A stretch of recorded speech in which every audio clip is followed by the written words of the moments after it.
Hello everyone, লাইফে প্রথমবার গিয়েছিলাম মানিকগঞ্জ অ্যান্ড যাওয়ার পথে এই সুন্দর প্রকৃতি দেখে আস্তে ধীরে জিরিয়ে প্রকৃতি দেখতে দেখতে মানিকগঞ্জে পৌঁছাই। অ্যান্ড যাওয়ার পথে আমরা এই মিষ্টিটা ট্রাই করি। এটা একটা ওদের বাসার পাশেই বাজারে একটা দোকান, তো মিষ্টিগুলো বেশ ছানা কাটিয়ে মিষ্টি বানাচ্ছিল, খেতে বেশ ভালোই লেগেছিল।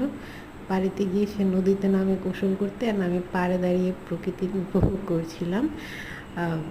গ্রামীণ জীবন দেখতে বেশ ভালোই লাগছিল।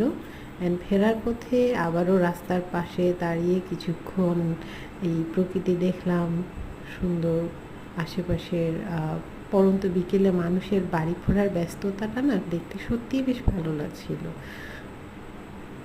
বেশ অনেকক্ষণ এখানে বসার পর আমরা আবার ঢাকার উদ্দেশ্যে রওনা দিই। অ্যান্ড মাঝখানে আমরা এই দোকানটাতে দাঁড়াই। এটা ভাইরাল অবাকের চা, এক সময়কার বেশ জনপ্রিয় চা।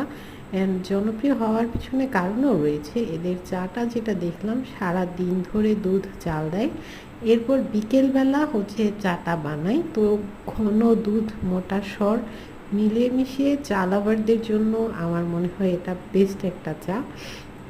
আমি পার্সোনালি